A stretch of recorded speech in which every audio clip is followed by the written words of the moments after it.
Monsieur le vice-président du conseil départemental et président de l'association des maires du Morbihan, Fabrice Roblet, cher Fabrice. Monsieur le conseiller départemental, monsieur Hamon, mon binôme au département, cher Stéphane. Mesdames et messieurs les maires et élus municipaux des communes voisines. Mesdames et messieurs les anciens élus. Messieurs les directeurs d'école. Mesdames et messieurs les représentantes et représentants de la gendarmerie et des sapeurs-pompiers, mesdames et messieurs les présidents et représentants d'associations, mesdames et messieurs les chefs d'entreprise, artisans, mesdames et messieurs les commerçants, exploitants agricoles, professionnels de santé, mes chers collègues du conseil municipal, mes chers collègues membres du centre communal d'action sociale, chères Sérentaises, chers Sérentais, chers amis. Le conseil municipal et moi-même tenons tout d'abord à vous remercier d'avoir répondu à notre invitation pour ce rendez-vous des vœux 2026. Nous sommes heureux de vous accueillir ce matin. Merci d'être aussi nombreux pour partager ce moment convivial. Je tiens à excuser mes collègues élus qui ne peuvent être présents ce matin pour quelques raisons que ce soit. Et j'adresse également une pensée particulière à celles et à ceux qui auraient aimé être parmi nous ce matin, mais qui ne le peuvent pas. Alors, en ce début d'année 2026, je vous adresse mes vœux les plus sincères de bonheur et de santé pour vous et pour celles et ceux qui vous sont chers. Je forme le souhait que cette nouvelle année soit douce, inspirante et fraternelle, et qu'elle vous permette de savourer pleinement les nombreux moments de joie qu'elle saura offrir. Nous traversons une période particulière marquée par l'approche des prochaines élections municipales et donc par là la fin de la mandature. Et à ce titre, je suis tenue à un strict devoir de réserve. Et dans ce cadre républicain, il ne m'est pas possible de dresser le bilan des 6 années de mandat qui se sont écoulées, ni d'évoquer les projets qui n'ont pas encore été actés par le conseil municipal. En revanche, je peux vous présenter les réalisations de l'année 2025, ainsi que les projets qui ont déjà été actés par notre conseil municipal. Alors pour commencer, quelques chiffres clés qui concernent Séran en 2025. Au 1er janvier 2026, Séran compte désormais 3486 habitants. Comme vous l'avez peut-être lu dans la presse, notre commune fait partie des communes du pays de Puermel qui connaissent une forte augmentation démographique, sinon la plus forte. Qu'est-ce que ça représente cette augmentation? Entre 2017 et 2026, notre population enregistre une progression de 12,5%. Et donc à Séran, nous avons accueilli de nouveaux habitants de toutes les catégories d'âge, des jeunes, des familles, des couples, des retraités, jeunes, un peu moins jeunes. Ça a été très diversifié au niveau des nouveaux habitants. En 2025, 35 naissances ont été enregistrées. Malheureusement, la commune a été endeuillée par le décès de 42 personnes, incluant les résidents de l'EHPAD, donc c'est un petit peu moins de Sérentais. Et nous avons une pensée toute particulière pour les familles qui ont été touchées en 2025. Nous avons célébré 11 mariages et enregistré 9 PACS. En matière d'urbanisme, 42 permis de construire ont été délivrés et 91 déclarations préalables ont été déposées. Et dans ces 91 déclarations, on compte 25 déclarations qui concernent l'installation de panneaux photovoltaïques. On sent que la transition énergétique est également prise en compte par nos Sérentais. Donc on a 133 demandes d'urbanisme. Cela correspond à un rythme normal de ce que l'on peut connaître ce qu'on a pu connaître les autres années, hormis en 2021 ou 2022 où nous avions eu un pic au niveau des demandes d'urbanisme, mais cela s'expliquait par l'élaboration du nouveau plan local d'urbanisme. Un point rapide sur les finances. La commune est saine. Et cela résulte de la gestion, d'une gestion rigoureuse. Alors que des projets voient le jour régulièrement, la question qui se pose est le niveau d'endettement. On parle beaucoup de la dette de l'État, mais où en sommes-nous au niveau de notre commune? Est-ce qu'elle est endettée? À quelle hauteur? Alors pour vous répondre, le meilleur indicateur et le plus intéressant, le plus parlant et pertinent, est de savoir combien d'années nous avons d'endettement. Au 31 décembre 2024, j'utilise les chiffres de 2024 puisque les chiffres de 2025 ne sont pas encore établis, le compte administratif n'a pas encore été réalisé. Donc en 2024, nous étions à 2,5 ans, sachant que le seuil d'alerte se situe entre 8 et 10 ans. Donc pour vous dire que la situation au niveau de l'endettement de la commune d'Esserent, nous sommes très bien placés. En 2025, il n'y a pas eu de recours à l'emprunt, il n'y a pas eu d'augmentation des taux de fiscalité. Dans une approche responsable, les excédents de fonctionnement, les ressources fiscales et les subventions ont été combinés, permettant ainsi le développement des équipements, tout en garantissant la stabilité financière de notre commune. C'est quelque chose auquel on tient beaucoup, cette stabilité financière et cette gestion rigoureuse. Côté investissement, nous sommes dans un contexte politique, social et financier particulièrement complexe au niveau national, mais cela implique que les collectivités locales doivent également faire preuve de prudence. C'est bien le choix qui a été fait sur notre commune ici à Serrant. Mais pour autant, cette prudence ne nous a pas empêchés de tenir notre cap, notamment dans le domaine de la culture, où plusieurs projets ont vu le jour.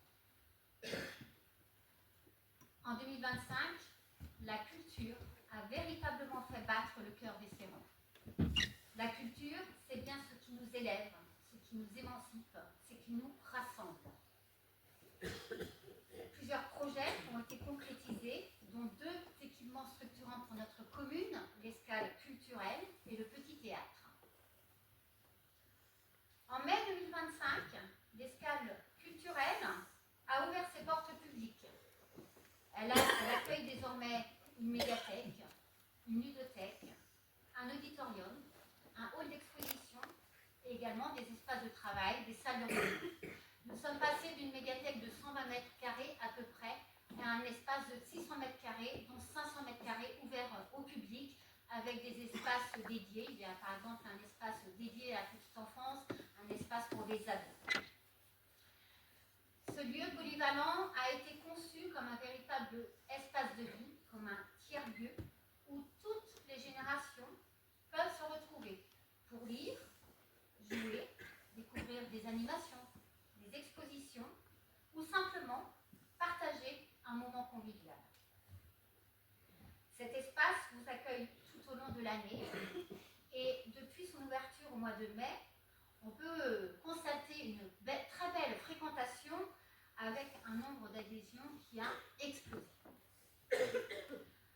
Toujours côté culture, au mois de juin, le parcours photographique permanent mettant en valeur la tourbière de Carfontaine, notre espace naturel sensible, a été présenté au public. Il est installé en plein air. Ce parcours débute au niveau des étangs, il traverse le bourg et se prolonge jusqu'aux abords de l'EHPAD et des écoles. Il illustre la richesse de notre patrimoine naturel et immatériel. Les panneaux associent des photographies de la tourbière à des éléments explicatifs sur l'origine du site et des pratiques agricoles. Je parle de patrimoine immatériel puisque les légendes, notamment pour tout ce qui concerne la faune et la flore, sont évidemment en français, mais elles ont été également traduites en gallo. Et c'est quelque chose qui est important pour nous, la préservation et la valorisation du gallo de Serrant.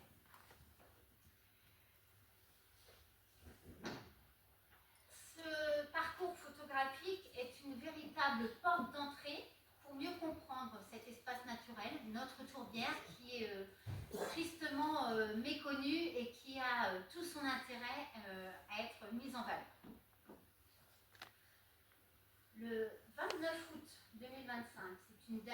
clé pour la culture, puisqu'après plusieurs années de travaux, le Petit Théâtre a rouvert ses portes. Le rideau rouge s'est enfin ouvert pour dévoiler le spectacle inaugural organisé par les acteurs locaux. Et je tiens à les remercier très sincèrement pour leur investissement dans la réalisation de cette soirée. C'est une commande avec les élus qu'on avait passée auprès des acteurs locaux, mais dans un délai extrêmement contraint. Et ce qu'il en est ressorti, ça a été une soirée vraiment extraordinaire où ils ont réussi à mettre en valeur toutes les forces vives de la culture qu'on peut avoir sur notre commune, mais également un petit peu plus largement, puisqu'il y avait des associations aussi qui sont sur un territoire extra-communal. Cette salle est chargée d'histoire. Elle est devenue, ou redevenue, je devrais dire, le poumon culturel de notre commune, avec ses 260 places assises, ses équipements techniques, son hall d'accueil, sa grande scène, son équipement scénique. Elle est désormais prête à accueillir artistes locaux et nationaux, associations, conférences, assemblées générales. Elle est disposée à vivre pleinement. Il y a déjà eu une programmation qui a émergé. Cette programmation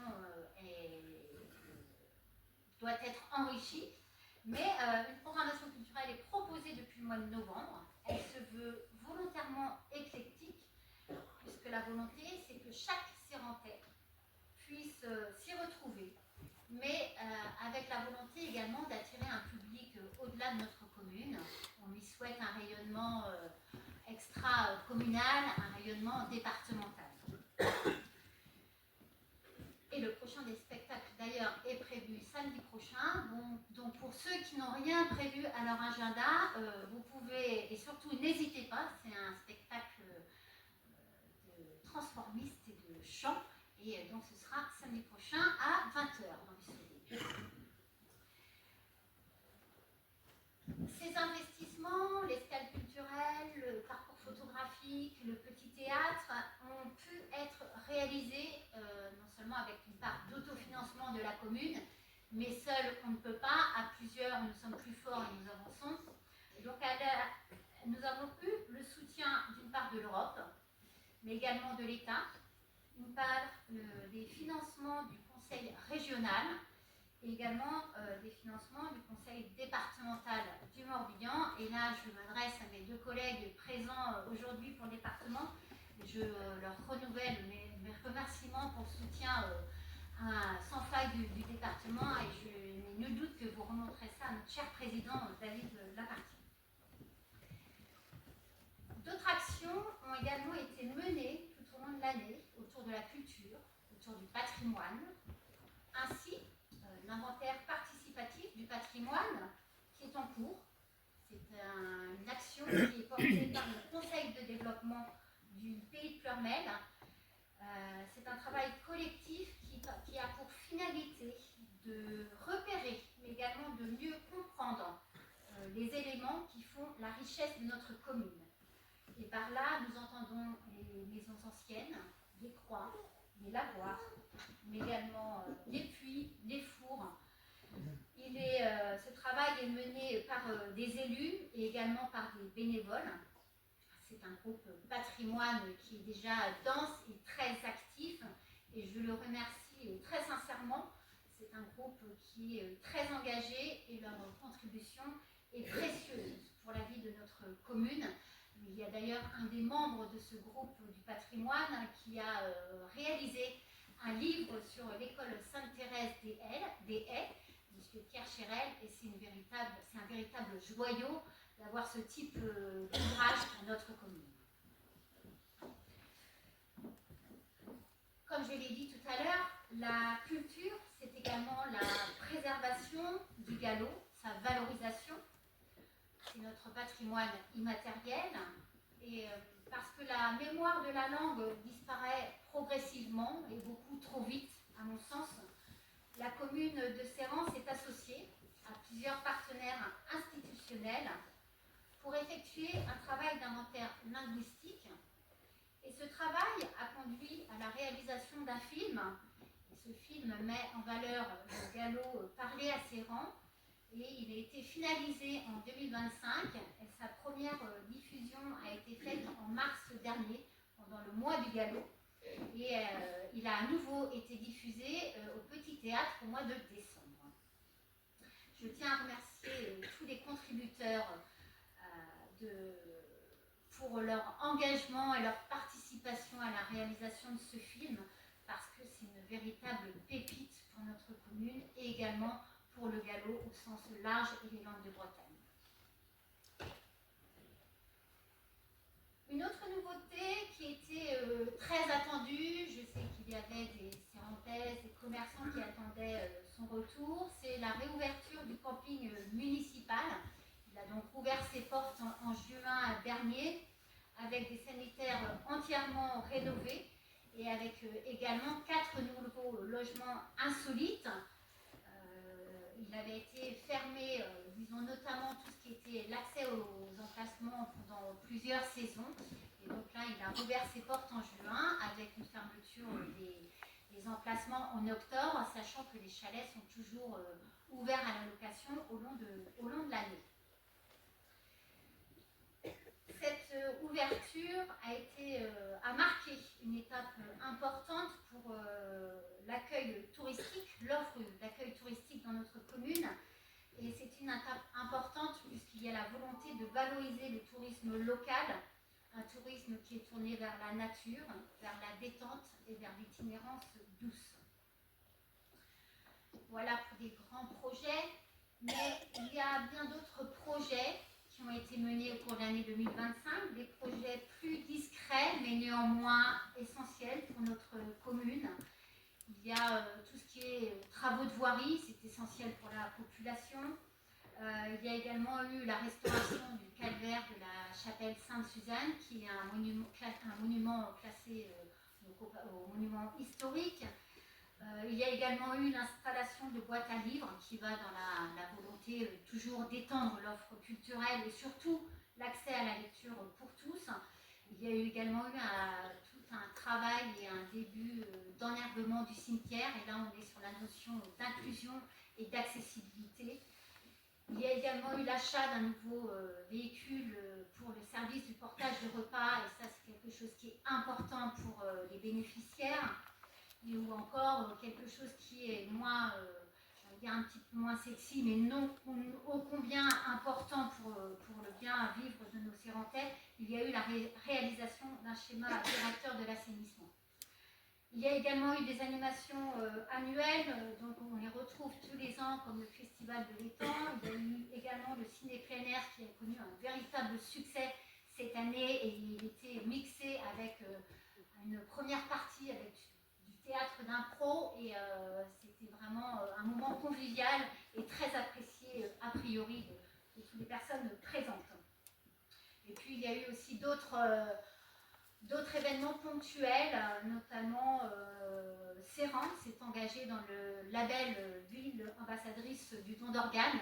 C'est un sujet qui est trop souvent tabou, mais un sujet sensible, mais ô combien pour les personnes, non seulement pour les personnes susceptibles d'être greffées, mais également il est important d'en parler pour les familles le jour où malheureusement elles seraient susceptibles d'être confrontées à ce type de questionnement. Toutes ces actions, tous ces projets poursuivent un seul et un même objectif: améliorer durablement votre cadre de vie et renforcer jour après jour le bien vivre ensemble à Serran. La commune, c'est une présence essentielle au plus près de la vie réelle. Tout ça, c'était plus tout l'aspect festif, l'aspect culturel, l'aspect émancipation des citoyens. Pour finir, il y a eu des projets donc, qui ont déjà été actés par le conseil municipal, qui sont des projets essentiels pour notre population. 2025 a été marqué par une avancée majeure en matière matière d'accès aux soins. Afin d'accueillir de nouveaux professionnels de santé, plusieurs permis de construire ont été signés, ont été déposés. Je vais faire le focus sur 2 permis de construire qui, à mon sens, et je pense au sens du conseil municipal, sont essentiels pour vous. Il y a un premier permis de construire qui a été signé le 22 octobre. Il a été accordé le 11 décembre. Ça a été dans un délai contraint. Il y a une volonté de la part de l'équipe municipale d'avancer sur ce sujet. Et notamment, je remercierai particulièrement Céline Olivier, première adjointe, qui a investi sur le domaine de la santé dans notre équipe municipale. Et donc, ce permis de construire concerne le réaménagement du local médical dans lequel se trouve actuellement le docteur de Rênal. Les travaux consistent à aménager un 3e cabinet médical. Actuellement, ce cabinet a donc une grande salle d'attente, 2 cabinets médicaux et des sanitaires.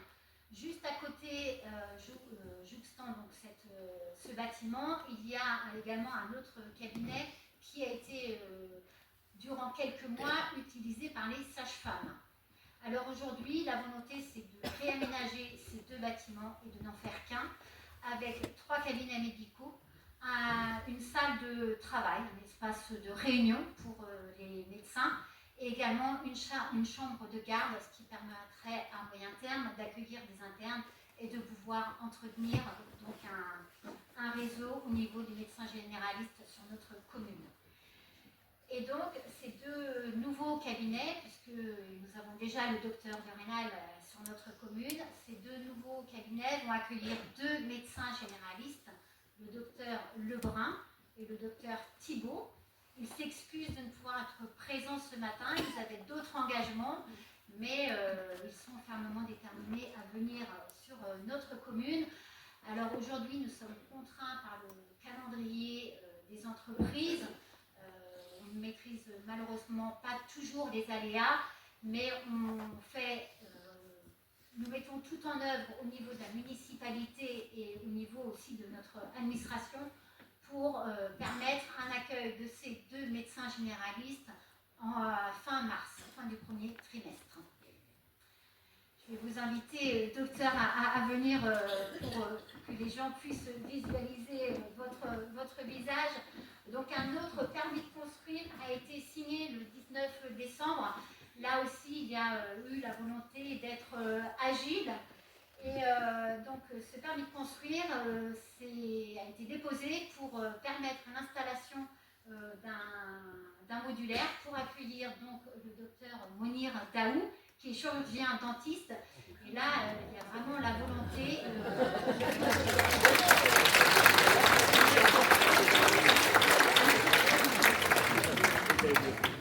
et donc là, il y a vraiment la volonté de pouvoir être installé le 1er mars. Donc, comme je le disais juste auparavant, on est encore contraint par le calendrier des entreprises, mais nous mettons tout en œuvre et surtout toute l'énergie pour pouvoir être installé le 1er mars.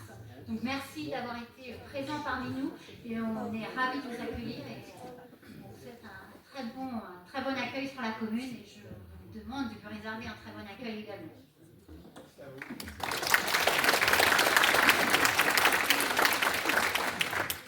Je me présente très brièvement, Monir Daou, donc je suis chirurgien dentiste, diplômé de la faculté de Reims en 2019. Alors mon installation prochaine ici sur la commune de Serran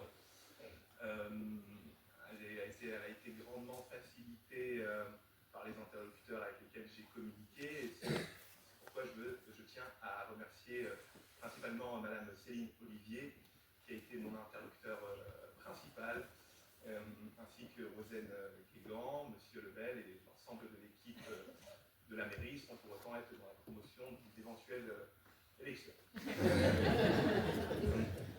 Voilà, et donc je suis très heureux de faire partie prochainement du tissu local. Merci beaucoup.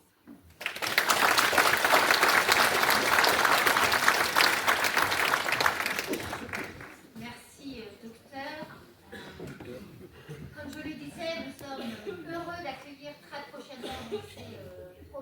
professionnels de santé. Nous accueillerons également des professionnels paramédicaux.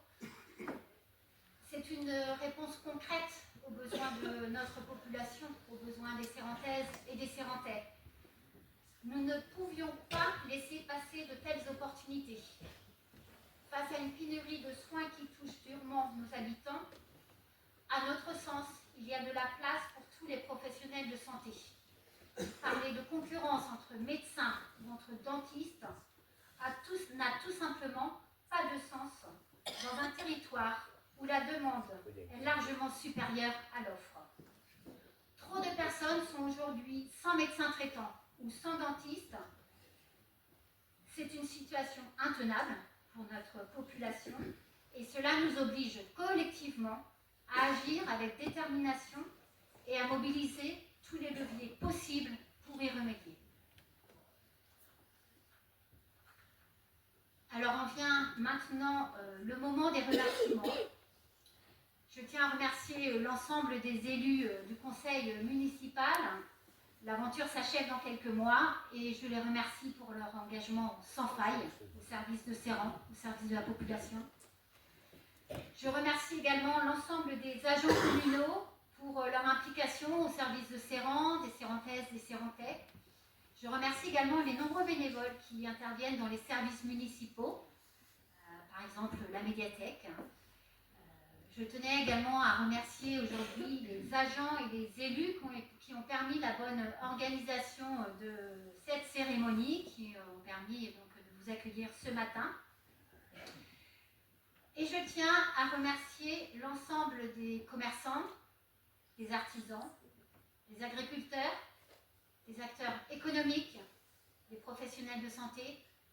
Je remercie les directeurs d'école et leur équipe éducative, les associations, les bénévoles, les Sérantaises, les Sérantais, car c'est bien vous tous qui faites vivre et palpiter le cœur de notre commune. Alors, pour terminer, je tiens à vous souhaiter à toutes et à tous une très belle année 2026 et surtout, je vous souhaite d'être très heureux à Séran.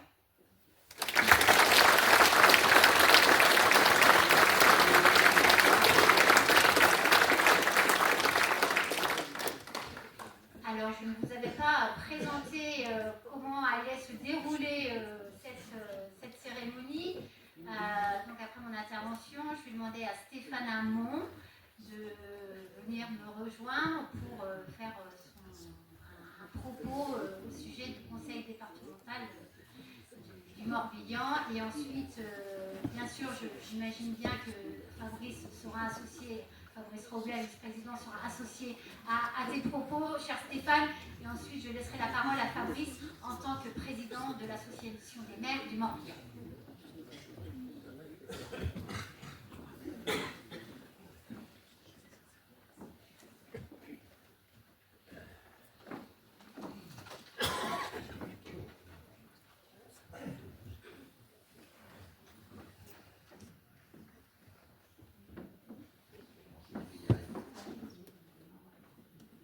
Merci Rosanne.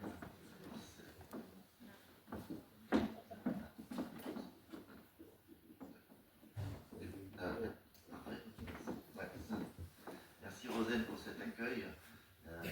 Toujours agréable d'entendre des comptes rendus positifs. Dans la période du cours, ça fait du bien au cerveau. Donc, merci. Donc, mesdames, messieurs, en vos grades et qualités, mesdames, messieurs, chères Sérantaises, chers Sérantais, chers amis, je prends la parole pour un court discours clair, direct, pas de chiffres, même si nous venons de voter un budget 2026 solide, mais une intervention qui parle de vous, du nous et du Morbihan que nous faisons vivre ensemble. Et donc un mot s'impose, merci. Merci à vous, madame la maire, et à votre équipe. Merci aux agents communaux, merci aux commerçants, artisans, chefs d'entreprise, agriculteurs, aux professionnels de santé, aux enseignants, aux salariés. Merci aux forces de secours et de sécurité. Et à toutes celles et ceux qui veillent sur les autres, souvent dans l'ombre. Merci aussi aux étudiants, aux jeunes et aux enfants, parce qu'ils sont l'énergie des projets et l'avenir de nos communes. Et enfin, un merci tout particulier à l'ensemble du tissu associatif et à ses bénévoles. Le Morbihan, ce n'est pas simplement une assemblée ou une administration. Le Morbihan, c'est une histoire de femmes et d'hommes, une histoire de personnes qui vivent ensemble, tous ensemble. Le rôle du département devient assez évident. Vous soutenir dans ce que vous faites déjà, vous accompagner et vous faciliter la vie. Aussi, on connaît souvent les grands dispositifs de soutien aux collectivités, les aides qui se voient, celles qui s'inaugurent, celles où l'on coupe un ruban, ou qui fait que le logo du département figure sur le panneau à l'entrée du chantier. Mais vous savez aussi que l'action du département va bien au-delà de ce que l'on voit. Il est là, chaque jour, de manière très concrète, en accompagnement de projets locaux, dans le sport, la culture, le patrimoine et la préservation de notre cadre de vie, les espaces naturels, l'eau, les chemins de randonnée, les ports, tout ce qui fait la beauté du Morbihan et prépare son activité de demain. Sur les pistes cyclables, les routes que l'on emprunte pour se déplacer, aller au travail, pour emmener ses enfants à l'école, dans les collèges, avec des dizaines de millions d'euros investis pour offrir des bâtiments sûrs, modernes et adaptés. Dans l'action sociale, la proximité, souvent là où il ne reste plus beaucoup de services publics. Le département, c'est une présence discrète mais essentielle, au plus près de la vie réelle. Et si tout cela est rendu possible, ce n'est pas par hasard. C'est le résultat de choix politiques courageux et assumés. Des choix faits depuis plusieurs années et que nous reconduirons en 2026. Rassurez-vous, je serai bref sur le dernier point. 56 secondes, 56, ambiance. En 2026, le département du Morbihan, c'est aucun impôt supplémentaire, pas de nouvelles taxes en Morbihan à l'heure où d'autres les augmentent, d'un niveau d'investissement exceptionnel, 200 millions d'euros, près de 50% de plus que la moyenne des autres départements. C'est une dette parmi les plus faibles de France, en moyenne 80% inférieure à la dette des autres départements. Et c'est un engagement massif pour les solidarités humaines, 400 millions d'euros pour l'action sociale, enfance, personnes âgées, handicap, familles, jeunes, personnes les plus fragiles, et des moyens renforcés pour nos sapeurs-pompiers. Enfin, c'est un soutien maintenu et assuré à la culture, au sport et à la vie associative.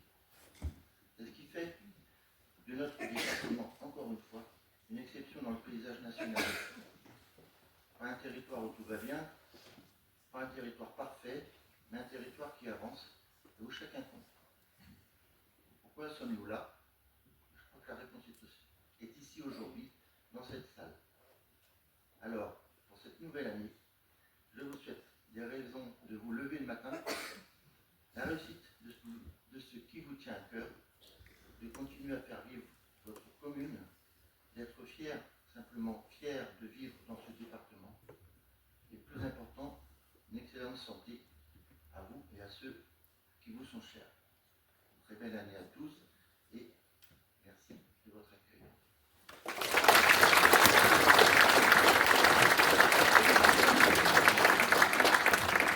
Merci Stéphane. Et puis maintenant, je t'appelle à Fabrice Roux.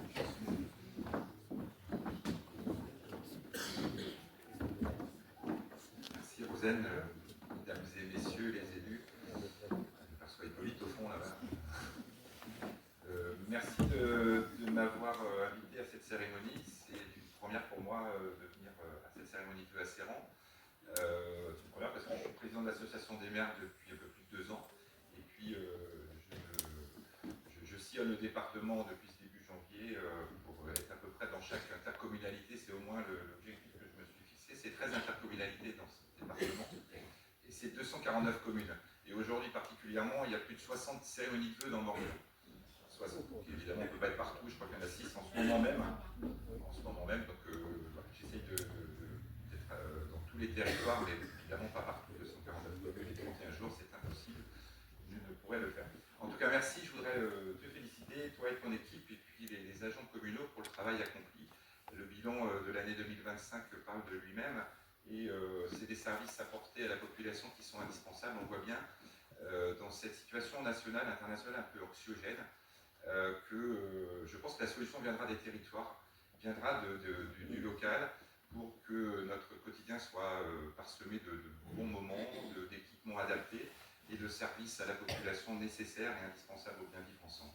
On voit bien que notre société est en mouvement, les choses sont un peu inquiétantes. Pour autant, les élus communaux que nous sommes à notre échelle les garants de ce bien vivre et d'organiser le demain, d'organiser les équipements, les services, mais pas que. Il y a plein de choses invisibles que font les équipes municipales, ici en particulier.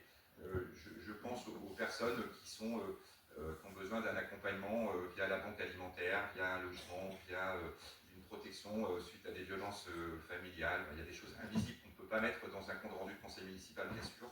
Pour autant, c'est indispensable et grâce aux équipes communales, le CCAS, les bénévoles, les associations, et tout ça fonctionne. Et je voudrais vous féliciter, vous ici à Séran, et puis tous les acteurs locaux, ces 4900 élus dans le Morbihan qui chaque jour travaillent pour rendre service à leurs concitoyens. Donc poursuivons l'engagement au service des autres, parce que c'est notre richesse, c'est notre patrimoine personnel et morbihanais. En tout cas, merci de cette invitation et félicitations pour le bilan 2025. Merci à vous.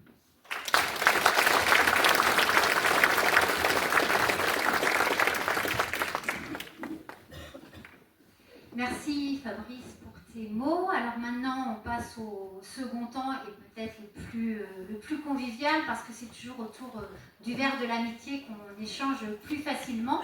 Je tenais à remercier la pépinière des Agents qui nous a gentiment prêté les plantes.